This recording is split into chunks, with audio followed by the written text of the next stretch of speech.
Ya, ya. Bismillahirrahmanirrahim. Assalamualaikum warahmatullahi wabarakatuh. Waalaikumsalam warahmatullahi wabarakatuh. Waalaikumsalam warahmatullahi wabarakatuh. Semangat ya dalam kondisi puasa ya. Ya, dalam kondisi puasa kita masih diberikan kesempatan nih buat kita belajar ya, buat kita bertolabul ilmi ya, mencari ilmu, di mana ini adalah salah satu kewajiban kita ya selaku umat manusia ya, di mana kita diharapkan kita belajar tidak hanya ilmu dunia tetapi juga ilmu akhirat juga kita pelajari. Karena kalau kita belajar ilmu dunia, kita seolah-olah berpikir bahwa selama-lamanya kita akan hidup 1000 tahun lagi di dunia ini. Tapi kalau kita belajar ilmu akhirat, seolah-olah kita akan mati esok. Jadi mau tidak mau ya harus seimbang, balance di antara keduanya. Ya, sesuai dengan doa kita ya, selalu ya di akhir setiap sholat fardu kan, ingin sukses dunia dan ingin sukses akhirat. Baik, kita lanjutkan di mata kuliah berikutnya ya. Mata kuliah hari ini tentang mata kuliah pengantar ekonomi makro ya. Tadi sebelumnya kita sudah belajar tentang mikro ya. Kalau mikroekonomi, sekarang kita belajar tentang yang namanya makroekonomi. Sebelum saya menjelaskan, izinkan saya mempresentasikan dulu tentang rencana program semester 1 semester ke depan. Selama 16 kali pertemuan kita akan belajar apa nih di dalam mata kuliah pengantar ekonomi makro ini. Ini ada kontrak perkuliahan. Rencana selama 1 semester ke depan kita dalam mata kuliah pengantar ekonomi makro. Ini bobot SKS-nya 3 SKS ya. Nah, ini mahasiswanya mahasiswa semester 2 di sini. Tujuan mata kuliah ini nanti diharapkan teman-teman mempelajari tentang gambaran umum ya. Konsep ekonomi dan makroekonomi seperti mulai dari output, mulai dari pengangguran, mulai dari adanya investasi, suku bunga ya, uang dan inflasi. Kemudian terkait dengan modal dasar makroekonomi, dianalisis ini adalah fluktuasi ekonomi dan kebijakan stabilisasi. Materi yang kita pelajari yang pertama adalah tentang mengetahui pengertian dari makroekonomi.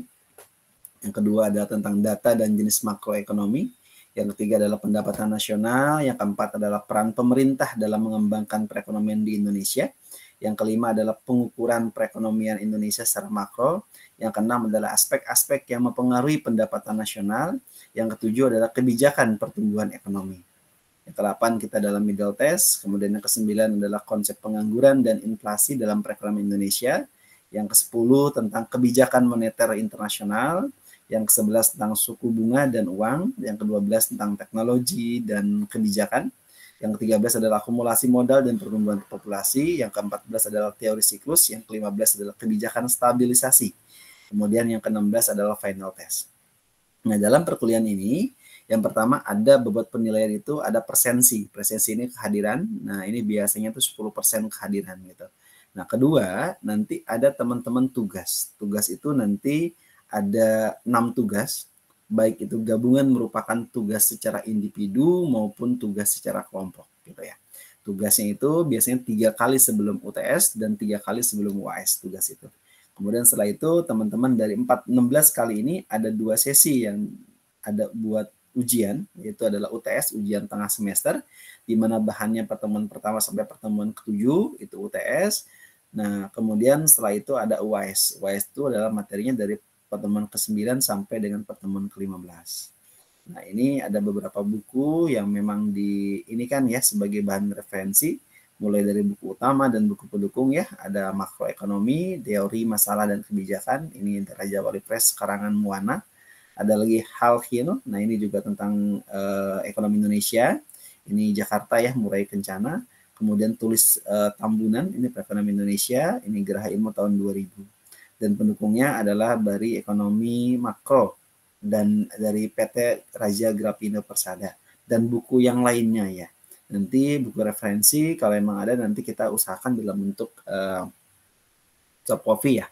Nanti kita share di link-nya. Kalau emang ketemu bukunya kita akan saya ini, tapi kalau enggak buku-buku lain yang penting mendukung di dalam perkuliahan kita. Nah, ini adalah rancangan selama kurang lebih 14 kali pertemuan. Pertemuan hari ini kita membahas hanya sekedar definisi dari makroekonomi itu apa, pendahuluan aja. Nanti di sini teman-teman akan mempelajari dan dapat menjelaskan ya tentang rencana kuliah dalam 1 semester ini tentang masalah ekonomi makro di sini. Kemudian pertemuan kedua nanti tentang berbicara tentang masalah data dan jenis makroekonomi itu apa saja. Jadi diharapkan teman-teman nanti mampu membahas tentang aktiva ekonomi produk domestik bruto atau PDB gitu kan, dan kemudian juga dengan IHK, mampu menjelaskan dan mengukur adanya indeks harga konsumen IHK. Kemudian pertemuan ketiga kita akan belajar masalah pendapatan nasional, di mana pendapatan nasional ini kita akan memahami tentang pengertian dan konsep pendapatan nasional secara memahami dengan cara perhitungannya bagaimana. Mulai dari kajian telaah di sini ya, dan kebenaran informasinya itu apa. Kemudian pertemuan keempat kita akan membahas peran pemerintah dalam perkembangan perekonomian Indonesia, perannya seperti apa. Mulai di sini adalah memahami dengan masalah, tujuan, model, dan ekonomi makro di Indonesia. Pertemuan kelima kita akan membahas tentang pengukuran perekonomian Indonesia secara makro. Pertemuan keenam kita akan membahas tentang aspek-aspek yang mempengaruhi pendapatan nasional. Nah, diharapkan nanti di sini kita akan memahami tentang apa tuh yang namanya aspek yang mempengaruhi, pendekatannya bagaimana, dan apa saja yang berhubungan dengan membuat summary secara bisa kelompok atau individu ya. Nah, ini diharapkan teman-teman ini dapat mempengaruhinya. Kemudian setelah itu, teman-teman nanti di pertemuan ketujuh kita akan bahas tentang kebijakan pertumbuhan ekonomi, mulai dari di sini memahami berbagai macam pendekatan dan aspek-aspek yang mempengaruhi pendapatan nasional. Nanti di sini akan membahas tentang aspek apa saja yang mempengaruhi. Kemudian aspek pendukungnya itu bagaimana. Pertemuan ke-8 adalah tentang middle test ya, ujian teman-teman nih, biasanya offline ya di kampus masing-masing, kampus C1 dan C2. Kemudian pertemuan 9 teman-teman di sini nanti menggunakan konsep pengangguran dan inflasi dalam perekonomian ya.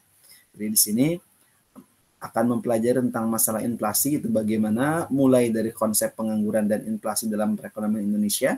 Kemudian juga teman-teman mampu mengidentifikasi faktor-faktor yang mempengaruhi inflasi dalam perekonomian Indonesia. Pertemuan 10, teman-teman akan mempelajari tentang masalah kebijakan moneter internasional. Nanti dalamnya teman-teman akan mempelajari tentang konsep-konsep perdagangan dan kebijakan-kebijakan moneter internasional apa dan kaitannya dengan perekonomian Indonesia. Pertemuan ke-11, teman-teman akan belajar masalah suku bunga dan uang. Nanti di sini teman-teman akan mempelajari tentang arti uang itu apa, kemudian mempelajari rumusan tentang teori kuantitas uang, kemudian teman-teman mempelajari penerimaan dan pencetakan uang bagaimana, teman-teman memahami mampu menghubungkan antara inflasi dan tingkat bunga, kemudian yang kelima memahami tentang biaya sosial dan inflasi. Pertemuan ke-12, teman-teman akan belajar tentang masalah teori pasar persaingan oligopoli. Nah, di mana oligopoli ini, di sini teman-teman diharapkan yang pertama mahasiswa mampu memahami teknologi model Solow ya. Kemudian yang kedua, mahasiswa mampu menjelaskan teori pertumbuhan. Yang ketiga, mahasiswa mampu mengidentifikasi kebijakan mendorong pertumbuhan. Pertemuan ke-13, teman-teman nanti akan belajar tentang yang namanya akumulasi modal dan pertumbuhan populasi.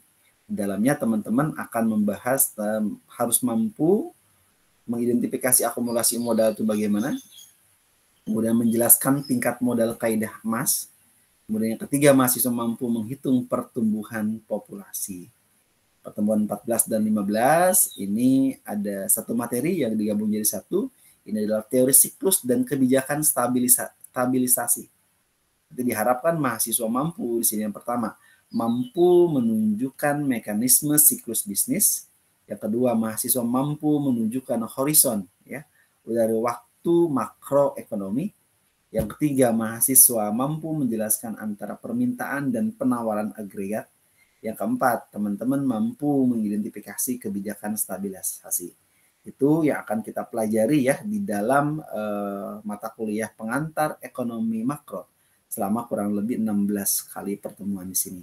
Diharapkan teman-teman nanti bisa mengikutinya dan belajar ini sampai dengan 16 kali pertemuan. Diharapkan teman-teman bisa belajar baik secara mandiri ataupun nanti belajar secara tatap muka daring atau dengan menggunakan e-learning kita, dengan menggunakan e-link kita.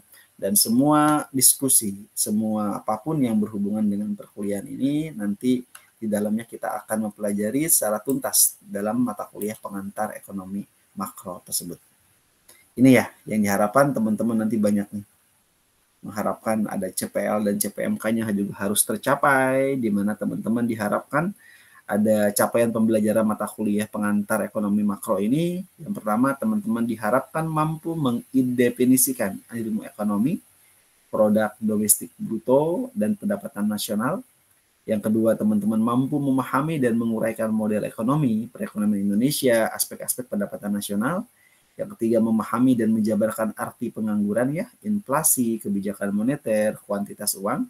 Yang keempat, teman-teman mampu memahami berbagai gambaran model solo dan akomodasi modal. Yang kelima, teman-teman mampu memahami dan menjelaskan siklus bisnis, horizon, waktu ekonomi makro, permintaan, dan penawaran agregat. Ini ya yang kita bahas selama 1 semester ke depan. Oke, tidak panjang lama ya, kita langsung masuk ke materi pertama tentang pendahuluan. Pendahuluan dari pengantar ekonomi makro ini. Sampai sini dulu, ada yang mau ini? Ada yang mau bertanya? Saya rasa belum ya, belum bertanya ya. Tadi di pertemuan pertama, saya belum memperkenalkan diri ya. Ini CV saya, CV secara umum ya. Jadi saya basicnya itu kalau dilihat dari CV saya ini, saya dari sarjananya sarjana pendidikan matematika ya, sarjana pendidikan matematika. Di mana sarjana pendidikan matematika ini saya dapatkan itu sebagai guru gitu ya. Nah sekarang nama kampusnya sudah berubah nih. Nama kampusnya dulu Stima IMI, sekarang udah jadi Universitas Mitra Bangsa. Dua saya dari Stima IMI Jakarta, sekarang sudah tidak ada lagi nama ini karena sudah merger deh. Sekarang namanya berubah nama jadi Universitas Mitra Bangsa Jakarta. Sama dengan Pertiwi. Pertiwi dulu kan juga gabungan. Dulu gabungan dari ini, gabungan dari 3 sekolah tinggi ya, sekolah tinggi ilmu ekonomi Pertiwi sama Akpara Pertiwi. Kemudian bergabung jadi satu ya, kemudian itu berubah menjadi Universitas Pertiwi. Nah sama, ini Stima IMI Jakarta juga sama, sudah berubah jadi Universitas Mitra Bangsa. Ini baru tahun 2023 kemarin, bulan November baru berubah. Saya lulus tahun 2014. Nah sekarang kalau saya mau lagi ijazah nggak ada Stima IMI, dia ada sekarang adanya Universitas Mitra Bangsa di sini. Kemudian S3 saya lebih ngambil ilmu pendidikan, lebih ke arah konsentrasinya manajemen pendidikan dari Uninus Bandung. Ini Universitas Islam Nusantara Bandung, ini lulus tahun 2020.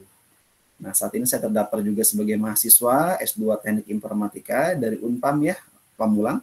Ini saya mulai daftar 2022, saat ini saya sedang bimbingan tesis nih untuk menyelesaikan prodi Teknik Informatika. Ini berbicara tentang sistem, berbicara tentang IT di sini. Nah, pekerjaan saya selain dosen juga saya konsultan ya di bidang profesional.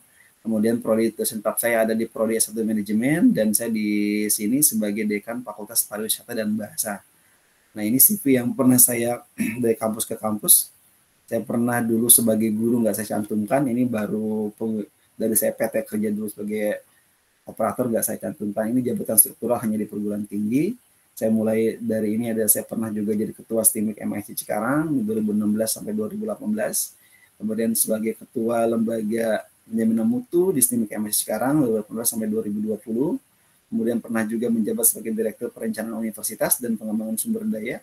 Ini dari Universitas Binawan Jakarta 2020 sampai 2021. Kemudian ketua lembaga penjaminan mutu dari Setia International Golden Institute Jakarta 2021 sampai 2022. Dan saat ini menjabat sebagai dekannya di Fakultas Pariwisata dan Bahasa dari Universitas Pertiwi.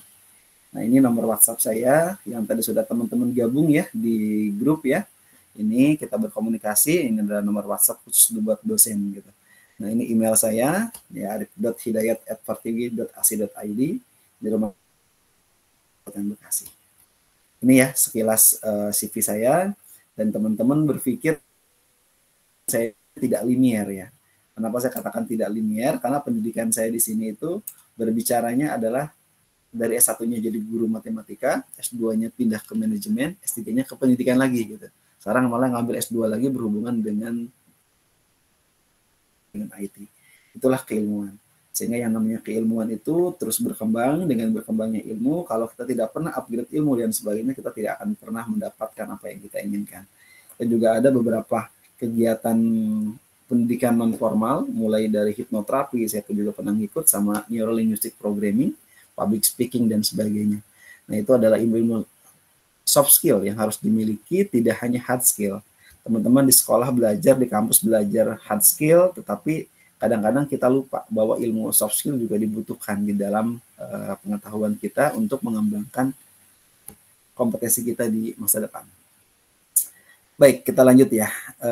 Kita berbicara pengantar ekonomi makro. Jadi di ekonomi makro, pertama kita belajar dari mikroekonomi yang sudah teman-teman tadi pelajari di awal ya, sampai dengan kita berbicara ke makroekonomi. Berbicara mikro, seperti yang tadi dijelaskan di pertemuan sebelumnya, mikroekonomi ini titik beratnya itu membuat pilihan, di mana muncul adanya namanya efisiensi dari penggunaan sumber-sumber yang ada. Gimana caranya nih efisien? Ketika efisien, hemat dan sebagainya untuk lebih murah meriah gitu kan di situ tujuannya. Kemudian setelah itu apa? Dari makro untuk mencapai kepuasan maksimum. Nah, kepuasannya maksimum artinya diusahakan dengan modal kecil kemudian untuk mencapai kepuasan maksimum atau untung sebesar-besarnya di situ. Nah, kemudian ada lagi makroekonomi.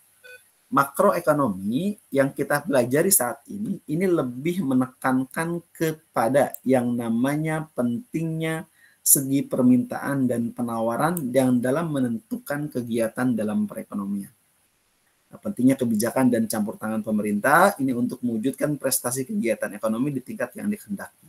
Jadi kita berbicaranya adalah gimana nih masyarakat meminta apa yang diminta masyarakat, kemudian produsennya bagaimana nih, gitu kan. Sehingga nanti berbicara juga tentang kebijakannya apa, kemudian campur tangan pemerintah itu bagaimana dan kebijakannya.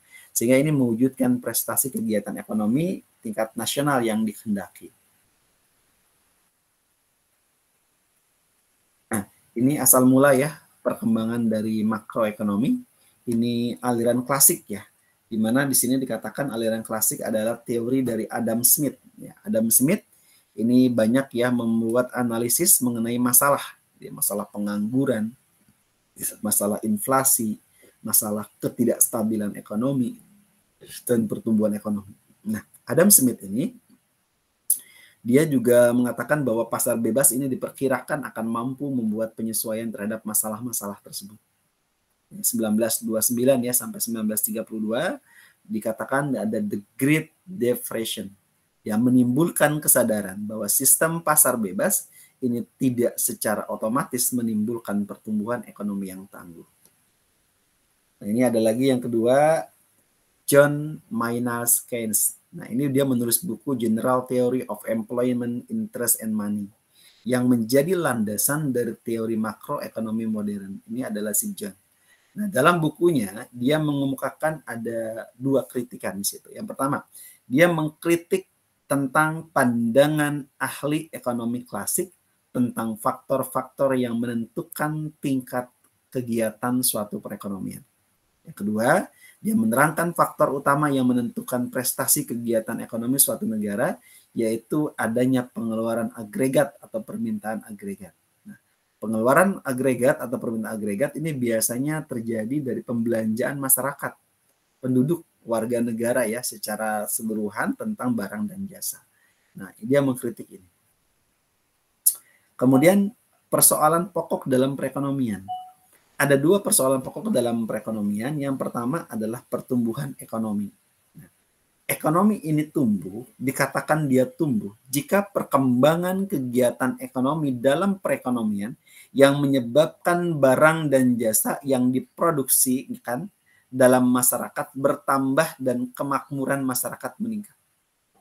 Ini adalah tumbuh. Namanya tumbuh berarti dia dari ibaratnya itu biji ya, dia itu baru muncul tunas. Oh, tumbuh. Nah, ada kata berkembang. Berkembang katanya berarti dia setelah tumbuh. Tumbuh dan berkembang gitu. Kurva kemungkinan. Ini ada kurva kemungkinan produksi dan pengangguran. Jika tingkat produksinya potensial, ini akan berbanding terbalik dengan fakta yang sebenarnya. Jadi kalau perekonomiannya bagus ya, otomatis pengangguran juga akan teratasi. Tetapi kalau misalnya nih tingkat produksi potensialnya menurun, secara otomatis ya pengangguran akan lebih tinggi. Gitu. Kemudian apalagi pendapatan nasional potensial dan sebenarnya. Nah, tingkat pendapatan nasional ini potensial, ini berbanding terbalik dengan sebenarnya. Gitu. Ada lagi yang ketiga, konjungtor, siklus kegiatan perusahaan atau bisnis cycle ya. Nah ini tergantung dari pendapatan potensial ini dia berbanding terbalik dengan pendapatan secara aktual. Ini adalah konjungtor. Kemudian muncul lagi ada yang namanya masalah pengangguran. Ketika sudah ekonomi tumbuh, di dalamnya itu pasti ada yang bekerja, tidak bekerja, maka muncul masalah kedua adalah pengangguran. Pengangguran itu apa, Pak? Pengangguran itu suatu keadaan di mana seseorang yang tergantung angkatan kerjanya ingin mendapatkan pekerjaan, namun dia belum memperolehnya. Ya kan? Nah, ini pertama-tama kan usia kerja kan di usia 18 tahun kan. 18 tahun ini biasanya mereka sudah di usia kerja. Jika di dalam usia kerja itu dia belum memperolehnya, maka dia akan terjadi yang namanya pengangguran. Kemudian ada lagi sebab utamanya apa pengangguran? Sebab utamanya tergantung dari kurangnya pengeluaran dan permintaan agregat.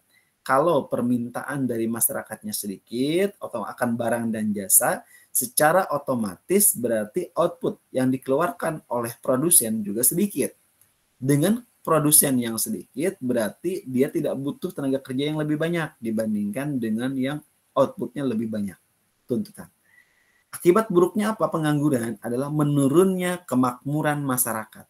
Masyarakatnya tidak makmur dan ini akan meningkatkan terjadinya permasalahan sosial termasuk di dalamnya ada tindak kriminalitas. Kriminalitas terjadi karena mereka lapar, karena mereka nggak punya uang. Kalau mereka tidak punya uang, mereka gelap mata, akhirnya mereka melakukan tindak kriminalitas, termasuk kejahatan dan sebagainya. Ini adalah masalah yang muncul dari pengangguran.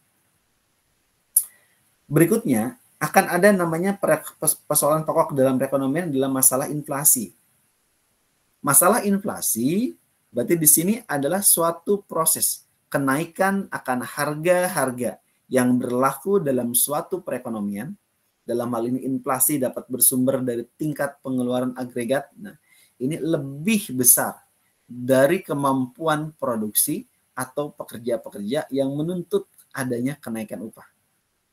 Kalau minta kenaikan upah ditingkatkan, secara otomatis harganya dia turun. Karena kenapa? Karena kalau dia upahnya naik, ketika upahnya naik, berarti secara otomatis harga kebutuhan barang pokok pun akan ikut naik. Sehingga akan terjadi inflasi.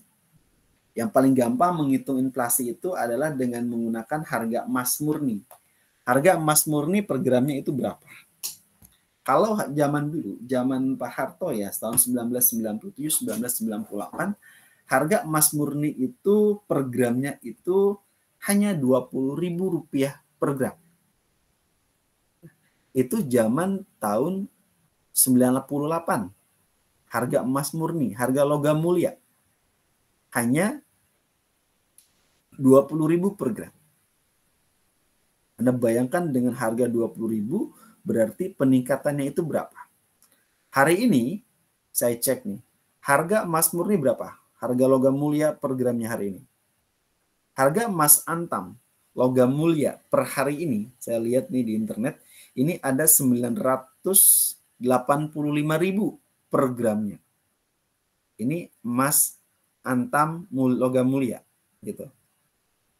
Jadi harganya itu meningkatnya luar biasa. Berarti apa maksudnya, Pak?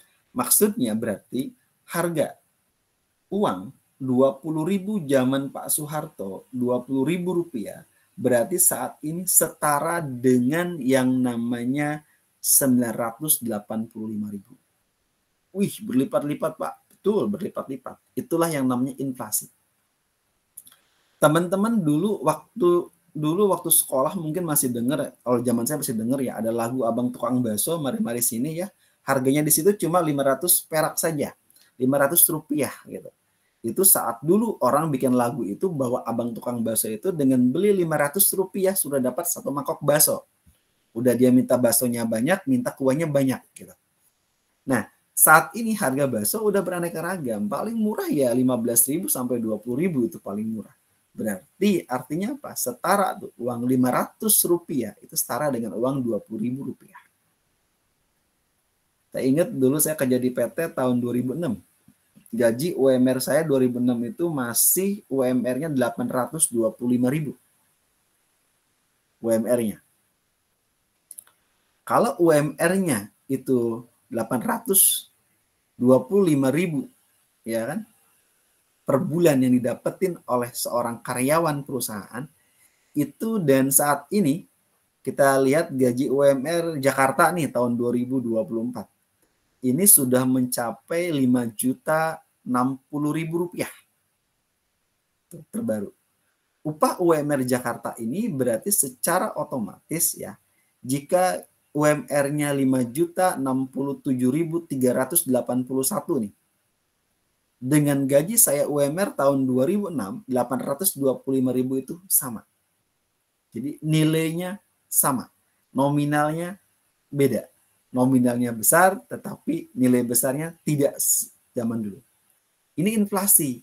Yang menyebabkan inflasi itu kenaikan-kenaikan. Ketika teman-teman ini, berarti otomatis semuanya akan naik. Dengan kenaikan-kenaikan seperti itu, maka kebutuhan-kebutuhan kita itu semua akan lebih tinggi lagi. Termasuk dalamnya kan banyak ya. Dari Bekasi malah lebih tinggi nih Bekasi. Kota Bekasi dan Kabupaten Bekasi itu udah 52. 5.219.263 Kabupaten Bekasi. Kota Bekasi udah 5.343.430 rupiah. Nah, berarti artinya apa? Artinya berarti nilainya itu lebih besar. Tetapi dibandingkan dengan zaman saya tahun 2006 itu dan 800 itu sama nilainya. Kebutuhannya sama gitu. Itu yang menyebabkan inflasi dan harganya terus meningkat. Nah, inflasi ini yang menyebabkan kita akan ada yang namanya mengurangi kemakmuran masyarakat, dan biasanya orang juga investasinya agak sulit investasi. Maka tolak ukur buat mengukur sesuatu hal yang stabil dan keuangannya itu sama dari tahun ke tahun adalah hitungnya dengan menggunakan konversi ke emas logam mulia. Emas dan logam mulia akan sama, dijualnya itu akan sama. Jualnya akan berbeda. Jika terjadi kenaikan, maka dia ikut naik. Beda dengan emas perhiasan yang teman-teman beli ya, yang perempuan beli di toko emas, itu kan ada surat yang dikeluarkan sama mereka. Bukti sebagai surat jual beli emas itu per gramnya berapa emas perhiasan, dan ketika dijual harganya sama. Beda halnya dengan emas-emas yang memang notabene-nya adalah emas-emas yang memang logam mulia dan dia tingkat karatnya dihitung sama dia berapa dan sebagainya. Nah, itu bisa lebih mahal gitu, tergantung dari kenaikannya. Itu yang membedakan dari inflasi tersebut. Kemudian masalah berikutnya ada lagi apa? Masalah yang namanya neraca pembayaran. Perekonomian terbuka ini berarti sesuatu perekonomian yang mempunyai hubungan ekonomi dengan negara lain atau melalui ekspor dan impor. Defisitnya ini neraca pembayaran, suatu ringkasan pembukuan yang menunjukkan aliran pembayaran yang dilakukan dari negara lain ke dalam negeri atau dari dalam ke negara lain. Ini adalah neraca pembayaran. Mau kita ekspor, mau kita impor gitu ya, tergantung di sini kita. Ya dari luar, dari luar, kalau impor kita keluar, dari dalam keluar. Dua neraca penting di dalam pembayaran yaitu adalah satu neraca perdagangan. Neraca perdagangan dia membahas antara perimbangan antara ekspor dan impor, yang keluar dan yang ke dalam, gitu kan. Nah, ini harus seimbang. Ketika neraca ini seimbang antara uang masuk dan uang di luar negeri, gitu. Ini maka dikatakan dia aman. Akan bermasalah jika kita banyak impor. Impornya banyak, ekspornya sedikit. Berarti uang kita banyak di luar negeri. Sehingga menyebabkan bahwa kita akan mengalami yang namanya masalah dari neraca pembayaran itu. Yang kedua, ada namanya neraca keseluruhan. Dia adalah perimbangan total pembayaran ke luar negeri dengan penerimaan dari luar negeri. Harus seimbang. Kita bayar ke luar negerinya berapa, ya, yang kita lakukan tadi dengan menggunakan impor tadi, atau kita ekspor, kita nerima dari luar negeri berapa. Sehingga defisit neraca pembayaran ini menunjukkan bahwa pembayaran ke luar negeri ini melebihi penerimaan dari luar negeri. Ini jadi masalah.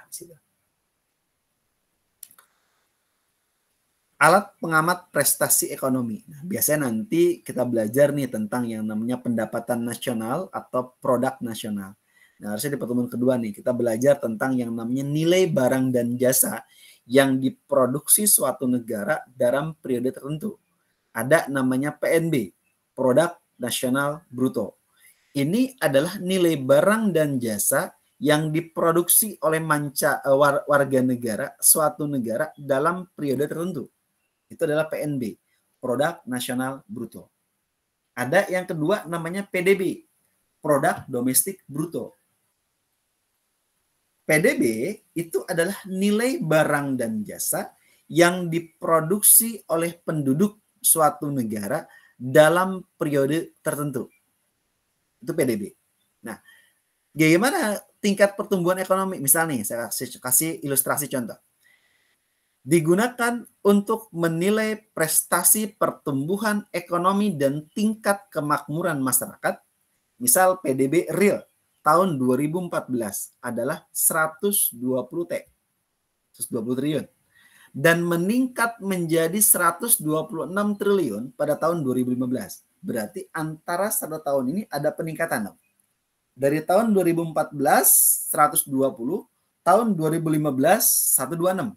Berarti ada 6 triliun peningkatan yang terjadi. Maka bisa kita hitung tingkat pertumbuhan ekonomi pada tahun 2015 yaitu adalah meningkatnya berapa dikurangi dengan sebelumnya dibagi dengan tahun perhitungan. Jadi 126 dikurangi 120 dibagi 120 kali 100%. Maka ketemunya adalah 5%. Oh, berarti peningkatan 5%, Pak. Dari tahun 2014 ke tahun 2015. Ini adalah tingkat pertumbuhan ekonomi. Bagaimana kita bisa mengukur tingkat pertambahan kemakmuran? Nah, tingkat pertambahan kemakmuran di situ, untuk meningkatkan tingkat pertambahan kemakmuran, maka perlu dihitung adanya pendapatan per kapita di berbagai tahun. Misal, tahun 2014, jumlah penduduknya 120 juta dan meningkat menjadi 122 juta. Maka pada tahun 2015, yang pertama, tingkat pendapatan per kapita 2014 tadi berapa? 120 triliun. Dibagi berapa? Dibagi dengan jumlah penduduk. Misalnya jumlah penduduknya 120 juta. Bagi 120 juta, maka ketemunya tingkat pendapatan per kapita 2014 adalah 1 juta. Nah, kemudian bagaimana tingkat pendapatan per kapita tahun 2015? Nah, 2015 tadi kan 126 T ini ya dibagi dengan 122 juta. Meningkat ya. Dari 120 ini 126 nih tahun 2015 dia meningkat 122. Berarti 126 T dibagi 122 juta. Jumlah penduduknya nih. Yang tadi. Maka ketemunya pendapatan per kapitanya adalah 1.032.787. Kecil ya. Di bawah UMR malah kalau misalnya ini tahun 2015. Kemudian bagaimana dengan pertambahan pendapatan per kapita tahun 2015? Maka jumlah yang tingkat pendapatan per kapita yang ini dikurangi dengan yang namanya ini, tingkat pendapatan per kapita. Jadi 1.032.787 dikurangi 1 juta rupiah per 1 juta. Maka dihitung ketemulah 3,3%. Ini adalah alat prestasi kegiatan ekonomi. Kemudian bagaimana sekarang kita menghitung tenaga kerja? jumlah tenaga kerja kita berapa gitu. Kalau misalnya ini masih tahun dulu ya. Nah, saat ini jumlahnya itu dia sudah banyak nih. Sekitar usia 18 tahun ya saat ini ya. Usianya 18 tahun. Ini masih pakai yang dulu nih.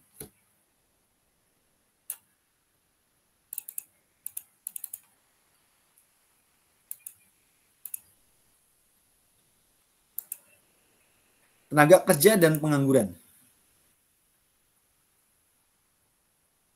Bentar, agak ngeheng nih. Nah, pengangguran di situ dikatakan bahwa dia adalah perbedaan ya antara angkatan kerja ya di situ dia berbeda dengan angkatan sebenarnya. Ini Iko, kenapa Iko? Ada pertanyaan Iko? Mohon maaf Pak Arief, kalau untuk pertanyaan harus menunggu di akhir sesi atau ketika ada materi yang kita kurang paham boleh langsung bertanya pada saat itu? Di akhir sesi aja ya, kalau nggak di note aja, boleh juga di chatbox dan segala macam, nggak masalah. Karena nanti pembahasannya akan lama kalau tidak selesai dengan ini kan cuma 18 slide nih, sedikit lah. Nanti setelah ini baru kita bisa tanya jawab ya. Ininya. Baik Pak, terima kasih. Oke, monggo. Ini saya nggak bisa screen nih ya, kenapa ya? Sebentar. Ini kayaknya ada apa nih?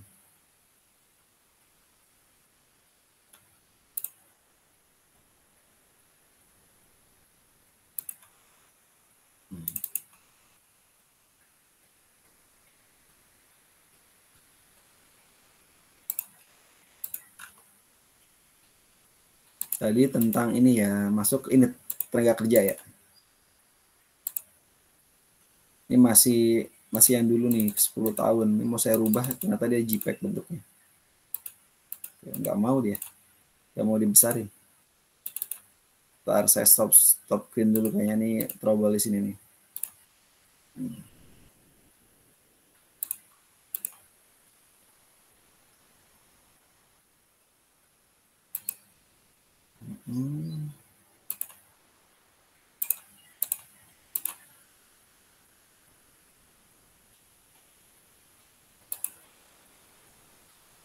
Nah, baru bisa.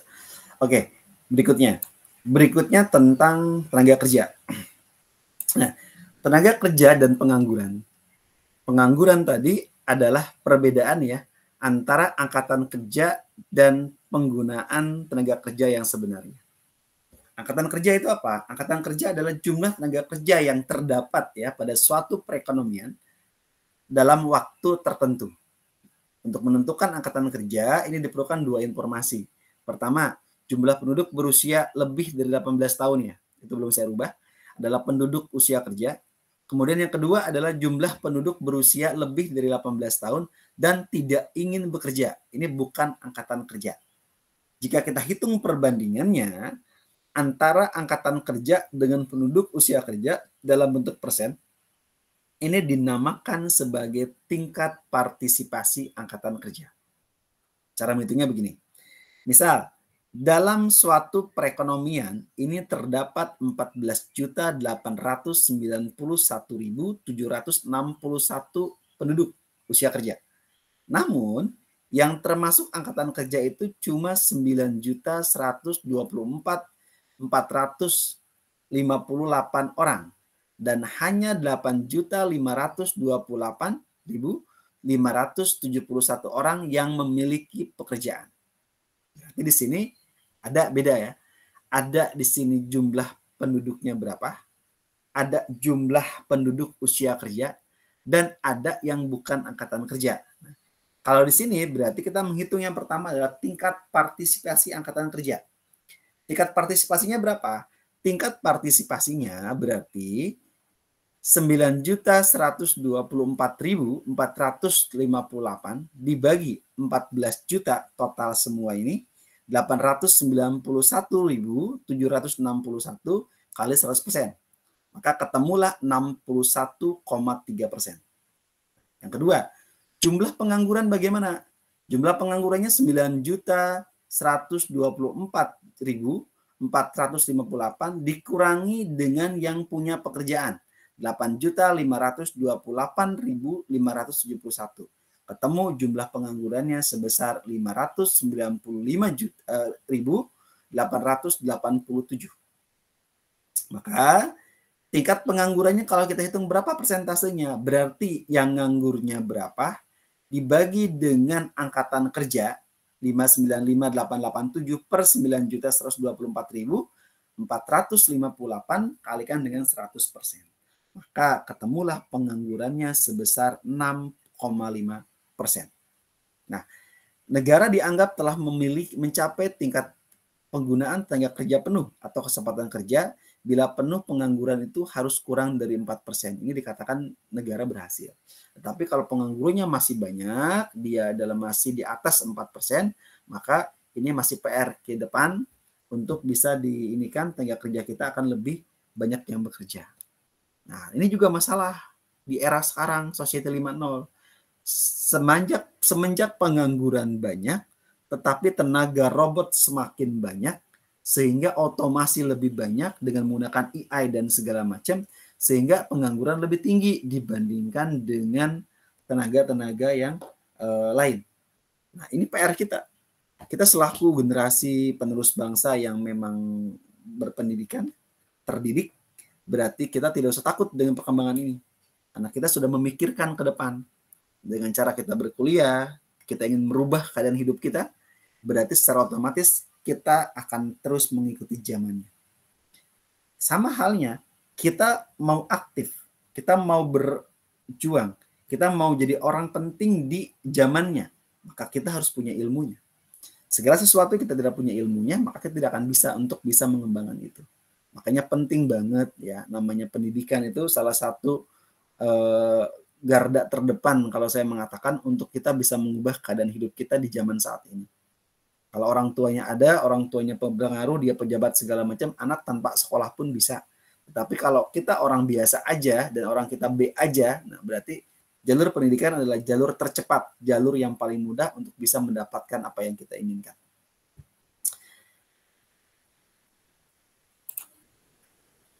Berikutnya, inflasi. Berlakunya tingkat perubahan harga yang berbeda, ini menyebabkan perlunya dibentuk dengan yang namanya harga indeks. Untuk menghitung inflasi, indeks harga yang selalu digunakan adalah indeks harga konsumen, yaitu indeks harga dari barang-barang yang digunakan para konsumen. Ini bisa beberapa langkah nih dalam bentuk indeks harga. Yang pertama, memilih tahun dasar, yaitu tahun yang menjadi titik tolak di dalam membandingkan perubahan harga. Yang kedua, menentukan jenis barang yang perubahan harganya akan diamati untuk membentuk harga indeks. Yang ketiga, bagaimana kita bisa menghitung namanya indeks harga. Misal, tahun dasar yang digunakan adalah tahun 2001. Untuk menghitung indeks harga pada akhir tahun 2014, ada 4 jenis barang. Itu barang A, barang B, barang C, dan barang D yang digunakan untuk menghitung indeks harga konsumen. Selain diperlukan untuk mengumpulkan data perubahan harga, harus pula ditentukan namanya WAIX atau kepentingan relatif tiap kelompok barang dalam konsumsi masyarakat. Misal, kumpulan barang A sangat penting dalam masyarakat.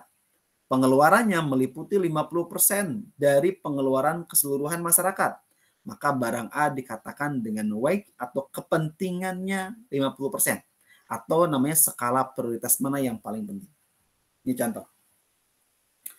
Jika terjadi inflasi antara keempat barang, barang A, barang B, barang C, dan barang D. Nah, dari tahun ke tahun ini ternyata perubahannya itu sangat signifikan. Nah, kita harus menentukan namanya weight. Namanya kepentingannya mana yang paling penting? Oh, yang paling penting barang apa? Barang A berapa persen perkiraannya? Oh, 50% pengaruhnya. Kemudian barang apa lagi? Barang D, Pak. Barang D ini 25%. Kemudian barang B 20%. Barang C 5% aja pengaruhnya. Nah, ini ditentukan yang namanya skala kepentingan. Ini harga weight. Nah, kemudian kita lihat harga dari tahun 2001 sampai 2014. Tahun 2001 harga barang A itu cuma Rp1.000. Maka kalikan dengan harga WACC itu adalah 50.000. Sementara tahun 2014, 50.000 dari sini, 50 kali 1.000, dapat 50.000. Tahun 2014 harganya meningkat dari pertama 2001 Rp1.000, tahun 2014 2.000. 2.000 kalikan dengan 50, ketemunya 100.000. Barang B 20, kalikan harga tahun 2001 5.000, ketemu 100.000. Sementara harga 2014 naik jadi 11.000. Jadi 20 kali 11.000, ketemu 220.000. Barang C, weight-nya cuma 5. Maka harganya yang 2001 5.000. 5 kali 5.000, 25.000. Nah, tahun 2014 naik 16.000, dikalikan nih. 5 kali 16.000, ketemu 80.000. Barang D adalah 25 weight-nya nih. Dikalikan nih, 25 kali 3.000, ketemu 75.000. Kemudian 25 kalikan 8.000, ketemu 200.000. Di total nih, 2001 harga kalikan weight-nya ketemu 250.000. Sementara 2014 600.000. Berarti asumsinya harga tahun ini 2001 dengan tahun 2014 ini sama, nilai mata uangnya sama. Berdasarkan tabel di atas, nilai harga dalam ini harga kalikan dengan WACC pada tahun 2001 adalah 250.000 dan pada tahun 2014 tadi ketemunya adalah 600.000. Nah, diprediksi pada tahun 2015 akan naik jadi 800.000. Maka harga IH itu adalah indeks harga ya. Nah, ada IHK, indeks harga konsumen. Ini sebenarnya masuk ke dalam pertemuan besok nih, PDB dan IHK. Ini IH 2014 adalah 600.000 yang ini nih dibagi 250.000 kali 100%, ketemunya 240 IH-nya. IH tahun 2001 adalah 100 ya. Pada tahun 2001 dan 2014 meningkat sebesar 140. Ya, karena kan kenaikannya di sini pertama 100 jadi 240. Kenaikannya lebih dari 2 kali lipat. Kenaikannya 2,4 kali lipat. Sedangkan IH tahun 2015 adalah 251 katanya. Ini diperkirakan kalau 800.000. Ketemu ini. Maka kalau dihitung berapa inflasi tahun 2015 adalah 251 dikurangi dengan 240 dibagi 240 kali 100%. Ketemu 4,6%. Ini menghitung inflasi. Yang jelas teman-teman bisa menggambarkannya bahwa nilai mata uang dari tahun ke tahun dengan adanya inflasi harganya semakin turun. Itu yang teman-teman yang harus jadi blueprint teman-teman yang harus digarisbawahi. Kemudian neraca pembayaran dan kurs valuta asing. Neraca pembayaran ini bagaimana teman-teman dapat memberikan informasi mengenai yang pertama, nilai dan perkembangan ekspor dan impor. Yang kedua, aliran modal jangka panjang, dia dengan menggambarkan penawaran modal asing yang dilakukan ke suatu negara. Kemudian yang ketiga, menunjukkan adanya perimbangan mutasi-mutasi keuangan dari satu negara ke negara lain atau disebut dengan neraca secara keseluruhan. Neraca keseluruhan yang bernilai negatif atau dikatakan defisit neraca pembayaran, hal ini disebabkan oleh pertama, jika impornya lebih besar daripada ekspor, lebih banyak ngambil barang dari luar ke dalam dibandingkan jual barang dari dalam negeri ke luar negeri. Hal ini mengurangi tingkat kegiatan ekonomi di dalam negeri dan dapat menyebabkan meningkatkannya pengangguran yang lebih banyak. Yang kedua, jika pengaliran modal dalam jumlah besar ke luar negeri, ya ini juga pengaruh terhadap neraca pembayaran yang bersifat defisit. Kemudian berikutnya berbicara kurs valuta asing. Nah, kurs valuta ini menunjukkan banyaknya uang dalam negeri yang diperlukan untuk membeli satu unit valuta asing tertentu atau harga dari suatu mata uang asing. Neraca keseluruhan mempengaruhi adanya kurs valuta asing, defisit negara keseluruhan cenderung meningkatkan valuta asing. Sementara surplus, neraca pembayaran dan menambah cadangan ya valuta asing, maka nilai valuta asing akan menurun. Ini adalah kurs valuta. Bagaimana sekarang kita menstabilkan kegiatan ekonomi? Kalau kita mau tujuan kebijakan dari makroekonomi dari pemerintah ini, berarti yang pertama, kita harus bisa namanya menstabilkan kegiatan ekonomi. Dengan kita menstabilkan kegiatan ekonomi, berarti seluruh kegiatan ekonomi di mana tidak ada pengangguran yang serius dan adanya kestabilan harga. Hal ini meliputi yang pertama adalah tingkat penggunaan tenaga kerja yang tinggi, yang kedua tingkat tidak ada perubahan harga yang berarti, yang ketiga adalah terdapat keseimbangan antara ekspor dan impor, serta lalu lintas modal dari ke luar negeri. Ini kita menstabilkan. Hal ini juga berarti apa? Menghindari fluktuasi yang tajam dalam kegiatan ekonomi dari waktu ke waktu. Kemudian kedua, penggunaan tenaga kerja penuh tanpa inflasi. Gimana caranya? Ini adalah kunci dari pertumbuhan ekonomi dan yang teguh dan kestabilan ekonomi. Makanya kan kalau ketika demo ini kenaikan gaji, itu kan kenaikannya nggak di ACC semua. Karena mereka, pemerintah juga melihat semakin tinggi kenaikan, maka inflasi akan semakin tinggi. Nah, ini juga berpengaruh terhadap seluruh warga negara Indonesia. Yang keempat, mewujudkan pertumbuhan ekonomi yang teguh. Ini diperlukan ya dalam rangka menyediakan kesempatan kerja secara terus-menerus yang kemudian meningkatkan kemakmuran masyarakat. Berikutnya, ada bentuk kebijakan makroekonomi. Yang pertama, ada namanya kebijakan fiskal.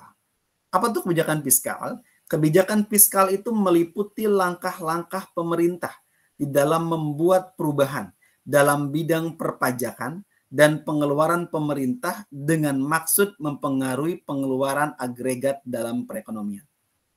Yang kedua, ada kebijakan moneter, di mana dia meliputi langkah-langkah pemerintah yang dilaksanakan oleh Bank Sentral untuk mempengaruhi penawaran yang perekonomian atau mengubah tingkat bunga dengan maksud mempengaruhi pendapatan pengeluaran agregat.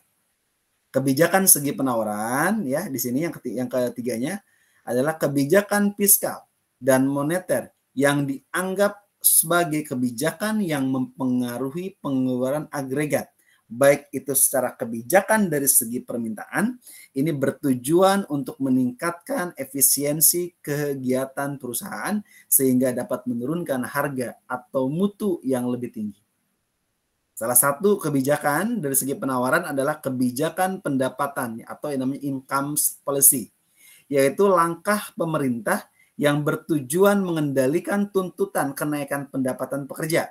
Hal ini bertujuan untuk mencegah kenaikan pendapatan yang berlebihan. Kebijakan ini juga meningkatkan gairah pekerja, semangat motivasi pekerja. Yang kedua adalah meningkatkan efisiensi kegiatan produksi dengan cara mengurangi pajak pendapatan dan memberi insentif kepada perusahaan untuk melakukan inovasi atau menggunakan teknologi yang lebih canggih. Ini ada nih menurut buku Ersat Ekonomi ya. Istilahnya adalah Ersat, diinspirasi oleh karya Yoshikara Kunio. Ini dari Universitas Kyoto. The Rise of Ersat Capitalism in Southeast Asia. Ini tahun 98. Ini zaman pandemi, zamannya kita lagi ini ya, lagi krisis moneter ya, tahun 98. Nah, dalam Ersat dia mengatakan dalam bukunya ada namanya kapitalisme. Kapitalisme ini adalah suatu aliran ekonomi yang berdasarkan pada persaingan bebas dan peningkatan kreativitas dalam rangka mencari keuntungan yang sebesar-besarnya secara individu. Dua indikator Ersat ekonomi, yang pertama, terlalu banyak campur tangan pemerintah sehingga ekonomi menjadi tidak dinamis dan pertumbuhan para pencari rente, pencari keuntungan yang besar-besar nih, banker-banker dan sebagainya, ini mau tidak mau mereka nggak bebas. Kalau misalnya kita negaranya masih demokrasi atau apa. Tapi kalau kapitalisme, nah ini bebas. Yang kedua, kapitalisme ini berkembang di Asia Tenggara, ini tidak berdasarkan pada perkembangan teknologi yang memadai. Nah, ini PR Ersat nih. Dia mengungkap pada tahun 98.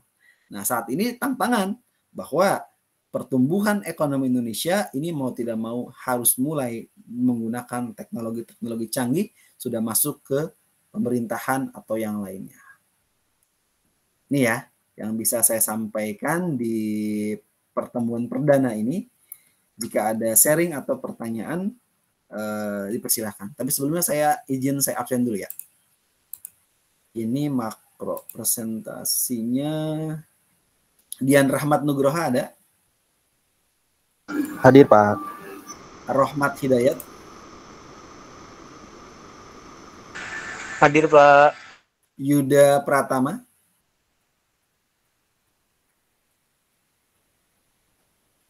Yuda kemana? Ada kabarkah?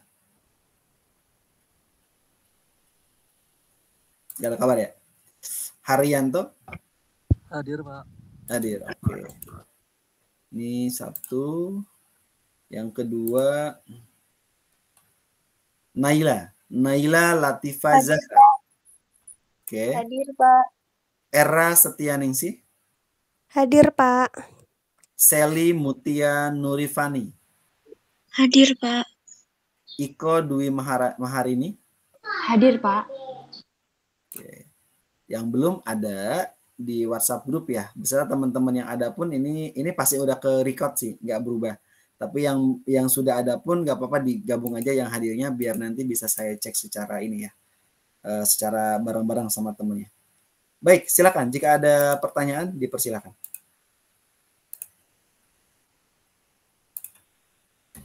Iko, silakan Iko.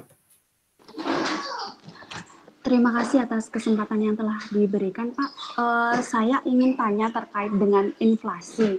Seperti yang kita tahu, inflasi itu kan makin ke sini makin naik ya, Pak. Adakah kemungkinan atau apakah yang bisa kita lakukan nih sebagai masyarakat sipil untuk bisa menekan atau memperkecil inflasi yang terjadi di Indonesia ini? Kemudian, seperti yang kita tahu, sepertinya inflasi setiap daerah itu berbeda-beda ya, Pak. Apakah dalam perhitungan inflasi tersebut suatu daerah itu tidak berpatok pada inflasi nasional gitu, Pak? Artinya mereka melihat kondisi daerahnya sendiri, kemudian mereka menentukan angka inflasi sendiri begitu, Pak. Jadi yang pertama, bagaimana cara kita bisa menekan inflasi yang ada atau upaya apa yang bisa kita lakukan, kemudian mengapa inflasi di setiap daerah itu berbeda-beda. Mungkin itu saja, Pak. Terima kasih. Oke, baik. Terima kasih. Ada lagi? Atau saya jawab aja ya, biar nanti sambil ya. Jadi nggak ini, saya tampung perorangan aja dulu. Nanti yang mau bertanya boleh, silahkan mau langsung bicara, atau mau chatbox juga boleh. Oke, tadi berbicara masalah inflasi. Yang jelas yang namanya inflasi dari tahun ke tahun tuh pasti akan terus berkembang, akan terus ada gitu inflasi. Karena kehidupan secara dunia, kita berbicara makro, kita nggak berbicara tentang masalah perusahaan ya, atau mungkin skala mikronya, tapi secara makro berarti ini berpengaruh terhadap dengan kebijakan pemerintah, yang memang pemerintah itu sebagai salah satu berubah yang jadi pengukur dan penekan terjadi inflasi di situ. Nah, tadi bertanya tentang masalah inflasi. Inflasi dari setiap daerah, kalau kita selaku warga negara Indonesia ya, dalam hal ini penduduk ya, berarti apa nih yang bisa kita yang kita lakukan sebagai warga negara Indonesia untuk mencegah yang terjadi inflasi. Yang pertama, inflasi itu kita bisa dengan menggunakan dengan cara kita menabung ya. Kita menabung, otomatis ada dana yang tersimpan di bank ya, atau kita berinvestasi, ini juga sama nih. Sehingga menabung dan berinvestasi ini adalah langkah pertama yang bisa kita lakukan nih di dalam kita untuk menjadi inflasi tidak berlebihan. Dengan kita menyisihkan sebagian pendapatan kita untuk menabung atau berinvestasi, ini dapat membantu nih melindungi nilai mata uang rupiah kita terhadap dari inflasi. Kenapa? Karena uangnya itu otomatis tidak berputarnya, nggak sampai keluar. Tapi kalau kita uang Indonesia, uang rupiah kita semakin banyak di luar negeri, ini yang menjadi masalah adalah berarti kita kekurangan uang kertas atau uang digital yang ada di Indonesia ini, sehingga kita kekurangan. Dan mencetak uang Indonesia itu tidak bisa kita, Pak, kalau gitu gampang dong Pak, cetak uang sebanyak-banyaknya bagiin kepada masyarakat. Itu bukan solusi. Semakin banyak mata uang dicetak, itu kan ada jaminannya. Ada jaminan berupa emas, logam mulia, jaminannya ke PPBB, ke luar negeri, di Bank BI itu akan menyebabkan kita menjadi negara yang akan lebih kolaps ya, kalau misalnya mata uang kita banyak dicetak gitu. Makanya pemikiran kan gampang, simpel, sederhana. Tapi itu bukan solusi. Karena itu nanti semakin besar nominal nilai mata uang yang dikeluarkan, maka terlihat bahwa negara kita adalah negara yang nilai mata uangnya kecil di mata dunia. Dulu zaman dulu mata uang 100.000 itu nggak ada cuma sampai mentok di 100.000 rupiah, di 50.000 rupiah. Itu artinya apa? Berarti inflasi kita nggak terlalu tinggi tuh. Dengan perkembangan sekarang ya, dengan dari masa ke masa, dari pemerintahan presiden pertama sampai presiden ke-8 ya. Nah ini sudah banyak sekali nih hal-hal yang memang dibangun, dan dibangun itu pun salah satunya adalah semua keuangannya dari mana? Dari masyarakat. Kita masyarakat dipajaki ya. Dari zaman Pak Soekarno aja, dari RI 1 kita merdeka, itu sama pemerintah itu sama, kita masih dipajaki. Dipajaki mulai kita tinggal, ada namanya pajak bumi dan bangunan ya. Ketika kita misalnya makan di luar pun ada pajak pertambahan nilai. Kita kerja pun ada pajak PPh dan sebagainya, berbagai macam jenis pajak. Kita jual beli pun ada pajak penjual, ada pajak pembeli dan sebagainya. Sehingga pajak-pajak itu adalah sebagai alat pembangunan yang membiayai semua kebutuhan negara. Salah satunya di balik keuntungan usaha BUMN yang memang milik pemerintah dan usaha-usaha pemerintah lainnya yang bisa mendapatkan hasil, mendapatkan mata uang, mendapatkan keuntungan, dan itu bisa diberikan oleh negara, ya bisa dipakai digunakan oleh negara dalam APBN, baik itu APBN negara Indonesia RI atau APBD setiap daerah, bisa APBD provinsi, bisa APBD kabupaten, atau mungkin sampai ke desa dan sebagainya. Itu uang-uangnya dari kita, dari masyarakat. Jadi makanya semakin banyak uang yang tersimpan, semakin banyak uang yang kita gunakan buat investasi dan sebagainya, Anda akan semakin lebih melindungi strategi dalam pencegahan inflasi. Sok lihat, inflasi pada zaman pandemi kan sedikit banget ya, karena memang perputaran uang mati di sini. Kenapa saya perputaran uang mati? Karena perputaran uang itu hanya ada di daerah sekitar, lokal. Tadi menjawab nih, inflasi kita bisa ditekan tergantung dari daerah masing-masing, betul. Dan daerah masing-masing itu secara otomatis mereka inflasinya itu masing-masing mempunyai kebutuhan yang berbeda-beda. Termasuk ada namanya UMR, upah minimum regional. Ada namanya upah minimum provinsi, UMP. Itu berbeda antara provinsi Jawa Barat, provinsi Jakarta, beda. Setiap kabupaten pun berbeda-beda. Itu adalah memang menekan inflasinya berbeda-beda. Dan itu yang menentukan adalah tergantung dari mana kita tinggal. Kebutuhan biaya hidup yang ketika teman-teman tinggal di daerah kota, Bekasi, Jakarta itu tinggi. Tapi teman-teman hidup di daerah kampung mungkin lebih murah di sana. Karena di sana kebutuhan akan segala macam akses, segala macam kebutuhan yang lainnya itu juga terbatas di daerah-daerah itu. Jadi yang pertama tadi ya, menabung dan berinvestasi. Tapi menabung juga menurut saya agak kurang solutif ya, kalau teman-teman menabung dalam bentuk uang. Kalau teman-teman nabung dalam bentuk uang misalnya masih di bawah 100 juta masih worth it lah ya. Tapi kalau teman-teman udah di atas itu, saran saya mendingan teman-teman investasikan uangnya, masukin ke beli logam mulia ya, emas ya, per gram dan segala macam, itu simpen. Dan harga emas itu ketika teman-teman beli hari ini harganya 981.000 per gramnya, terus kemudian 5 tahun lagi naik jadi 2 juta per gramnya, otomatis ngikut itu harganya, harga emas. Karena memang dari Islam sendiri, Islam itu kan tidak percaya, tidak mengikuti artinya dengan dolar ya pengukurannya. Mereka mengukurnya dengan menggunakan mata uang emas. Sehingga mata uang emas dari zaman Rasul sampai dengan zaman saat ini itu sama perminta itu. Nah, Indonesia nggak bisa menggunakan emas itu. Itu berbagai macam hal ya. Nanti berbicara tentang masalah peradaban, berbicara tentang masalah keislaman dan segala macam, itu akan lebih kompleks lagi, complicated dari situ. Sehingga yang terjadi di saat ini, di zaman yang serba chaos, kalau saya mengatakan chaos, kenapa? Kena beradul. Jadi kalau beradul itu berbagai macam kebijakan, kepentingan, itu semua bersatu padu jadi satu yang menyebabkan dunia ini berubah itu semakin cepat, dan percepatan tergantung dari kepentingan dan kebijakan yang ada pada saat itu. Dan ini termasuk kan di dalam Al-Quran juga sama ya, ulah-ulah manusia itu sendiri di dalam ibaratnya mengelola dan mengembangkan alam dan sekitarnya ini tergantung dari mereka gitu. Nah, investasi silakan diubah tuh. Walaupun salah satunya menabung itu salah satu juga untuk menekan, untuk mencegah.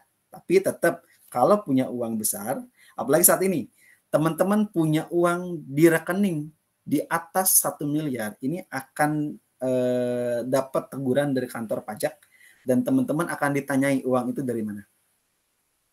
Maka saran saya kalau mau ini punya uang 1 miliar lebih, dipindah-pindah tabungannya. Usahakan saldo rekeningnya jangan harus di bawah 1 M, biar nggak dapat teguran dari kantor pajak untuk melapor. Karena kalau itu melapor itu apa? Kalau teman-teman punya rekeningnya banyak kan bisa beberapa ini. Nah kalau enggak, teman pindahkan sama teman-teman, investasikan. Teman-teman beli logam mulia emas, teman-teman beli rumah, beli tanah dan sebagainya. Karena itu adalah harta yang memang tidak dalam bentuk uang, tetapi itu dalam bentuk investasi yang menguntungkan untuk kedepannya. Yang kedua yang paling hobi orang Indonesia itu biasanya bukan menabung, berkebalikan tadi ya. Ketika sering menabung, yang kedua adalah sering berhutang gitu. Kalau sering berhutang, mau tidak mau teman-teman harus bisa untuk mencegah inflasi, mengurangi hutang. Setelah teman-teman dia bisa mengurangi hutang ya dan menghindari utang ya dengan suku bunga yang tinggi, nah ini dapat menekan keuangan saat inflasi ini meningkat. Tapi kalau teman-teman sering hutang dengan sendirinya mau tidak mau kan berarti keuangannya itu terpakai lebih cepat dibandingkan dengan ada tabungan gitu. Makanya kurangi hutang dengan cara kita menghindari hutang ya. Salah satunya juga kalau muslim ya terselamatkan dari riba dan segala macam ya. Tapi ini juga termasuk salah satu untuk mengurangi inflasi. Yang ketiga, apalagi Pak? Membeli barang-barang kebutuhan sehari-hari kita dengan cerdas. Nah, kenapa saya katakan cerdas? Karena biasanya orang itu cenderung lebih banyak ada yang namanya kebutuhan, ada namanya keinginan. Ketika berbicara keinginan, ini luar biasa. Semua orang pengen dengan keinginan apa yang dia inginkan. Tetapi kebutuhannya, ini sandang, pangan, papan sudah terpenuhi. Tetapi inginnya banyak. Oh Pak, saya ingin mobil. Saya ingin kendaraan mewah. Saya ingin rumah yang bagus. Saya ingin jalan-jalan Pak ke luar negeri. Saya ingin healing dan segala macam. Nah, ini berarti adalah keinginan. Nah, kenapa saya katakan yang kedua adalah membeli barang-barang kebutuhan sehari-hari dengan cerdas? Kita harus bisa manfaatkan secara bijaksana. Seperti kalau ada diskon ya, ada promosi, kita belanja nih, sehingga uang kita pun selain hemat juga kita bisa mengurangi inflasi. Yang kedua, kita juga dapat membantu nih mengurangi adanya pengeluaran dan melindungi daya beli masyarakat. Itu salah satunya. Melihat yang biasanya emak-emak pinter nih, perempuan tuh pinter. Biasanya kalau melihat diskon itu udah langsung ini, tapi diskonnya di mana? Konsumtif apa tidak? Yang penting kebutuhan pokok tadi. Kan bicara kebutuhan ya. Berarti sandang, pangan, dan papan. Selebih itu jangan. Teman-teman punya berpakaian, pangannya, sandangnya, pakaian cukup. Beli dengan harga yang teman-teman miliki, silakan. Tapi kalau mau lebih bagus Pak, lebih lux, lebih harga, branded, dan segala macam, itu berubah jadi keinginan. Yang keempat, teman-teman bisa dengan meningkatkan keterampilan. Teman-teman upgrade diri teman-teman dan pendidikan. Seperti saat ini teman-teman kuliah, ini juga salah satu ini kan inflasi agar tidak mencegahnya tidak terlalu tinggi. Karena kenapa? Karena Indonesia kurang dari 10% masyarakat kita itu belum pendidikan, belum sarjana, belum diploma 4. Sehingga inflasi kita tinggi. Kenapa? Karena banyak tenaga kerja kita yang kasar, yang tidak terampil dan sebagainya. Sehingga salah satunya teman-teman kuliah ini, salah satu teman-teman ini melindungi, mencegah inflasi dengan cepat. Dengan kita meningkatkan keterampilan dan pendidikan kita, ini dapat meningkatkan berbagai macam peluang. Teman-teman memiliki pendapatan gaji yang lebih tinggi, sehingga teman-teman lebih mudah ya untuk menanggulangi dampak dari inflasi. Inflasi juga merendah, tapi teman-teman sendiri pun punya uang untuk bisa memenuhi kebutuhan hidupnya. Yang kelima, teman-teman bisa mengikuti perkembangan ekonomi saat ini gimana perkembangannya. Dengan teman-teman memahami faktor-faktor yang mempengaruhi terjadinya inflasi dan mengikuti perkembangan ekonomi yang dapat membantu dan merencanakan keuangannya yang lebih efektif. Nah, teman-teman, sekarang teman belajar manajemen. ekonomi. Bagaimana nih cara kita ngelola keuangan dan segala macam. Ini juga sama bisa mengurangi. Yang keenam, bisa juga teman-teman berpartisipasi dalam investasi proteksi inflasi. Dengan cara apa?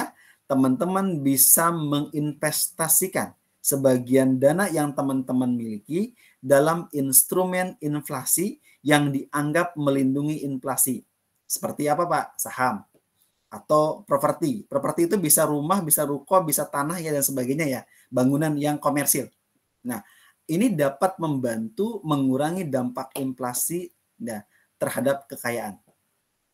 Yang ketujuh, mengelola pengeluaran secara bijaksana. Ya, bijaksana berarti harus sesuai dengan kita. Mengelola pengeluaran dengan bijaksana seperti memprioritaskan teman-teman mau pengeluaran untuk kebutuhan teman-teman daripada keinginan.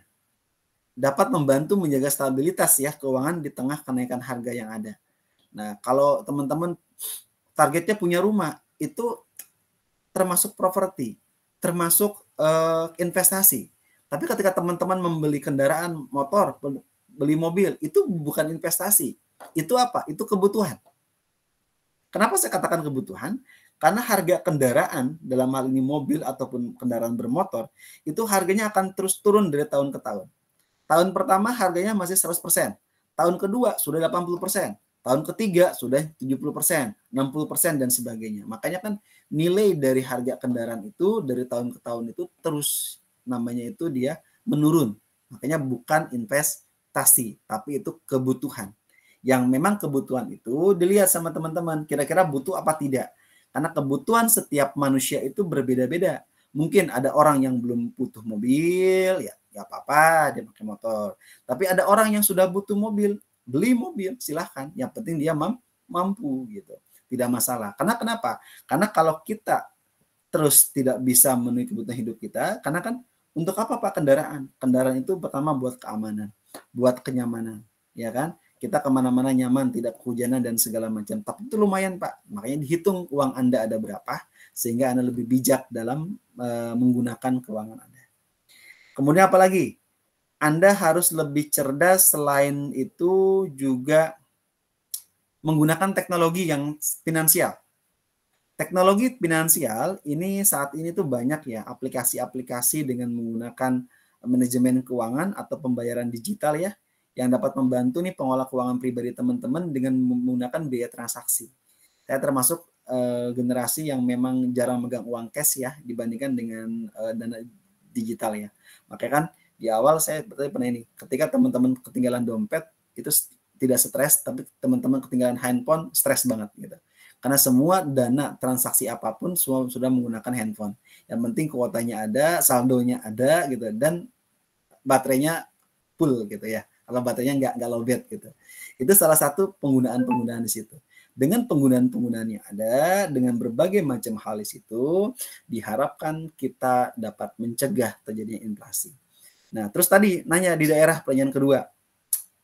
Yang kedua di daerah gimana Pak? Kok beda-beda Pak di yang kedua? Ya, berbeda.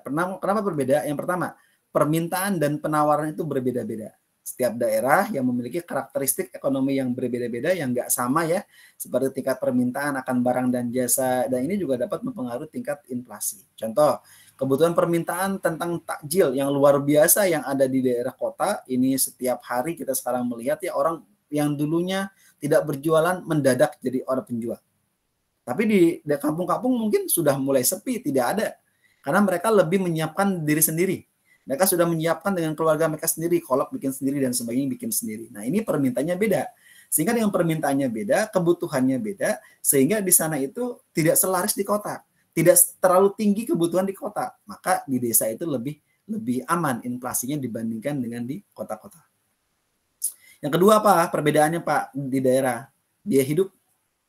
Anda biaya ngontrak berapa, biaya kos-kosan berapa di sini.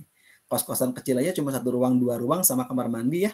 Itu bisa nyampe 800.000, 700.000 kan. Bahkan di kota udah nyampe 1 jutaan kan. Hanya petakan kecil. Tapi kalau di daerah mungkin masih 1 juta atau 800 sudah 1 rumah full ya, atau mungkin sudah rumah yang bagus Anda itu ya, itu salah satu ini. Atau harga tanah juga beda ya kan. Dengan berbagai macam biaya hidup tadi. Mulai dari biaya sewa rumah yang berbeda, kemudian harga makanan juga beda. So kayak teman-teman beli di kampung ya es cendol masih berapa harganya, di kota udah 2 kali lipat harganya mungkin. Kemudian harga makanan ya, atau tarif transportasi deh gunain sama teman-teman. Dengan menggunakan Grab atau Gojek yang digunakan di daerah Bekasi, daerah Jakarta, daerah Cikarang, Kerawang, Jabodetabek lah teman-teman itu, dengan teman-teman di kampung misalnya, beda banget harganya. Nah, itu yang menyebabkan perbedaan dari biaya hidup. Kemudian apalagi yang ketiga, faktor geografis. Ini pengaruh jarak ya, akses stabilitas juga dan iklim yang mempengaruhi produksi dan distribusi barang. Dan gilirannya ini pasti akan mempengaruhi setiap daerah yang ada. Gitu. Kemudian keempat, kebijakan pemerintah lokal, pemerintah daerah. Dia kebijakan ekonominya dan regulasinya yang ditetapkan oleh pemerintah daerah, ini juga mempengaruhi adanya inflasi yang wilayah tertentu, seperti adanya pajak lokal atau subsidi tertentu. Nah, ini sama nih, tergantung pemerintahnya. Pak, di desa itu gimana kebijakannya gitu. Kalau di kita di kota gimana? Nah, itu berbeda. Kemudian yang kelima, tingkat pengangguran berbeda. Kenapa? Ini mempengaruhi karena pengangguran yang tinggi dapat menekan permintaan dan penawaran terhadap inflasi. Di kota, Anda nggak kerja di perusahaan, di PT atau kerja di yang lain, nggak kerja. Tapi di kampung, Anda nggak kerja pun, Anda bisa turun ke sawah. Turun ke sawah, bantu orang tua, setelah 3 bulan, 4 bulan panen, dijual dapat duit. Dia nggak nganggur hitungannya. Kemudian apa lagi? Faktor eksternal. Ini apa terjadi? Karena harga dari fluktuasi, harga komoditas global ya, nilai mata uang ya. Kemudian juga setiap daerah juga dia mempengaruhi adanya inflasi dengan sendirinya. Sehingga ini menghubungkan antara ekspor dan impornya juga berbeda. Itu ya yang tadi Mbak Iko Dwi Maharani ya, yang bisa saya sampaikan. Ada tanggapan nggak? Monggo kalau ada tanggapan silakan. Baik Pak, sangat menjawab sekali. Terima kasih atas penjelasannya. Oke, baik. Monggo, silakan jika masih ada, dipersilakan. Atau di chat box silakan kalau misalnya mau ini.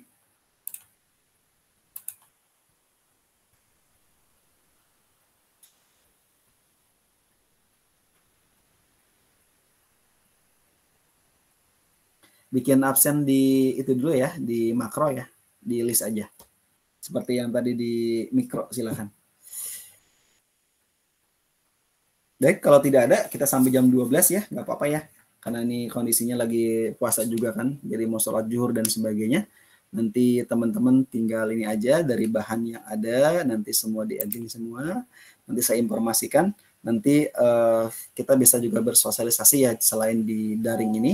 Nanti kita bisa sosialisasi, bisa kita berinteraksi, selain nanti di dunia media sosial ya, di Facebook, di IG ya. Nanti akan saya share di grup, kita berteman ya, karena namanya istilah kita sama-sama saling ini ya, silaturahim. Karena saat ini teman-teman ketemu saya sebagai dosen dan mahasiswa, tapi setelah teman-teman kembali ke masyarakat, teman-teman sudah menjadi sesama penduduk warga Indonesia yang sama-sama satu sama lain itu sama, tidak ada yang membedakan. Yang membedakan saya dan teman-teman karena saya lahir duluan dan saya kuliah duluan dan saya ada di Pertiwi, teman-teman jadi mahasiswa Pertiwi, kemudian teman-teman akhirnya menjadi mahasiswa saya gitu. Selebihnya setelah lulus dari kuliah, otomatis teman-teman dengan sendirinya itu udah berbaur dengan masyarakat.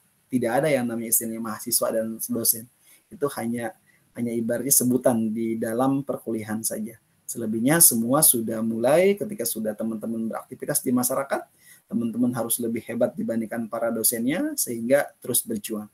Saya makanya dari dulu jadi seorang guru itu adalah sebuah lilin kalau saya mengatakan, di mana lilin itu akan terus dia berkembang, akan dia menyala, menerangi murid-muridnya, tetapi mereka lupa kadang-kadang mereka tidak pernah mengupgrade dengan ilmu mereka dan perkembangan mereka sehingga mereka jadi guru luar biasa sih pengabdiannya. Cuma kalau saya berpikir jika kita mau jadi orang yang lebih baik, khairunas anfa'uhum linnas, sebaik-baiknya manusia adalah manusia yang bermanfaat buat orang lain, terus update diri, berkembang, kita tumbuh dan berkembang.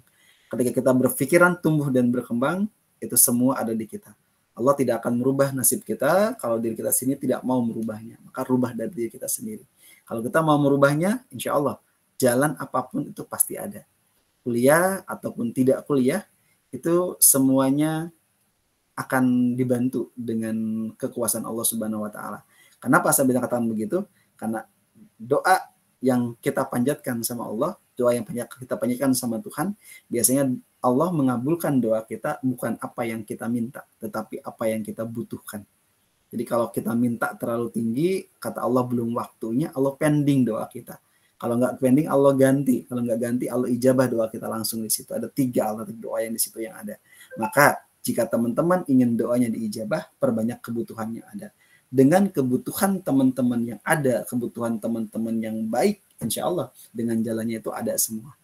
Bukan halangan suatu kebutuhan apapun. Makanya teman-teman kalau punya target, punya mimpi, punya apapun di dalam diri teman-teman, mulai dari sekarang teman-teman catat, teman-teman tulis. Kalau perlu teman-teman di kamar teman-teman tempel, target demi target dari nomor 1 sampai nomor 100. Tercapai checklist, belum tercapai biarin. Terus menerus, sudah habis nih, sudah tercapai 50, tambahin lagi apa yang mau teman-teman tambahkan di situ. Karena kenapa? Karena kita akan terus tumbuh dan berkembang. Kita tidak akan, manusia yang baik adalah manusia yang hari ini lebih baik daripada dengan hari kemarin. Semakin kita menjadi orang baik, semakin kita menjadi orang berpendidikan, semakin kita menjadi orang yang lebih berkualitas dalam hidup kita, minimal kita akan lebih manfaat buat orang lain. Jika kita tidak berkualitas, tidak manfaat buat orang lain, bagaimana kita akan menumpuk amal pahala kita? Sementara amal pahala kita salah satunya ketika anak-anak Adam sudah meninggal, salah satunya teman-teman dengan cara teman-teman adalah ilmu yang bermanfaat. Jadi dosen itu sebenarnya kalau saya sih mengatakan bukan salah satu pekerjaan ya. Dia adalah salah satu profesi yang memang profesi itu pilihan. Tidak semua orang terpanggil jiwanya untuk menjadi seorang pengajar, menjadi seorang dosen dan sebagainya. Dengan dia menyampaikan atau seorang ustadz dan sebagainya itu kembali ke teman-teman semuanya. Minimal teman-teman nggak bisa jadi itu, teman-teman jadi owner, jadi pengusaha-pengusaha. Teman-teman bisa nanti punya karyawan yang teman-teman biayai, di situ tidak hanya karyawan Anda, dia punya suami, dia punya istri, dia punya anak, punya ibu, punya bapak, orang tua yang masih dibiayai. Berarti teman-teman minimal bermanfaat buat mereka yang lebih baik lagi. Kalau mereka mampu cuma sampai memenuhi kebutuhan orang tuanya, kebutuhan anak dan istrinya atau suaminya, ya kalau teman-teman lebih baik menjadi orang yang lebih manfaat, lebih tinggi lagi. Itu butuh proses hidupnya. Ada orang itu yang penemu ini, ya orang-orang yang berumur di usia-usia tua, mereka ibaratnya baru menjadi seorang owner, ada di umur tua mereka baru bisa menjadi seorang presiden, ada ya. Termasuk Barack Obama tuh 50 tahunan ya. Tapi Donald Trump itu umur 70 tahunan dia jadi presiden gitu. Sama, Maruf Amin usia 80-70 lebih baru jadi wakil presiden ya. Sementara sekarang Pak Prabowo presiden terpilih kita itu juga sama ya, di usia 70-an ya sudah terpilih jadi presiden. Itu adalah umur. Dan umur itu salah satu yang tidak bisa kita ubah. Kenapa saya bilang katakan tidak bisa ubah? Karena umur itu sudah sudah tercatat. Sebelum kita lahir, kita dalam usia kandungan di usia 4 bulan, Allah tiupkan ruh di dalam kandungan ibu kita. Kemudian Allah di situ tuliskan di Lauhul Mahfuz tertulis umurmu sekian, jodohmu sekian, rezekimu sekian. Dan itu sudah Allah tulis dan tidak akan pernah berubah. Umur yang sudah Allah tulis itu akan segitu-gitunya tidak berubah. Makanya manfaatkan semaksimal mungkin umur kita karena tidak ada yang tahu.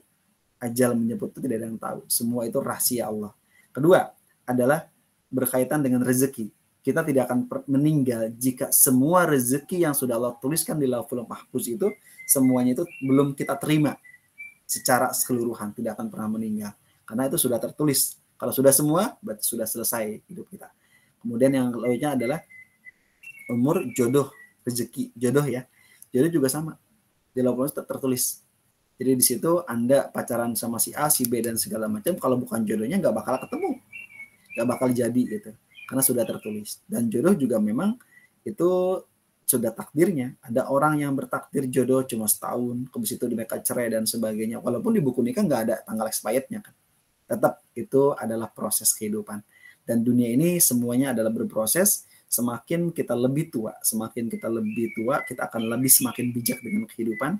Kita akan lebih mengerti tentang pembelajaran secara komprehensif, bahasa yang tersirat dan tersurat. Kalau di kampus kan tersurat ya, dalam buku, dalam tulisan, dalam teori itu tersirat.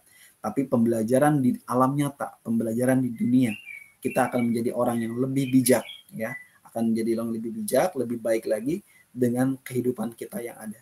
Karena semua kehidupan itu punya yang namanya kebermanfaatan satu dengan yang lainnya. Karena kita sesama manusia, kita juga tidak perlu nyombong atau apapun, kita juga tidak bersaing dengan siapapun, kita hanya bersaing dengan diri kita sendiri, sehingga apa yang kita rencanakan, apa yang kita harapkan di dalam kehidupan kita, semua semata-mata ya kita menjalani kehidupan ya sesuai dengan takdirnya Allah. Itu ya yang bisa saya sampaikan untuk hari ini.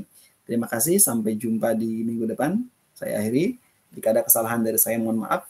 Saya akhiri. Wassalamualaikum warahmatullahi wabarakatuh. Waalaikumsalam warahmatullahi wabarakatuh. Terima kasih Pak. Waalaikumsalam warahmatullahi wabarakatuh.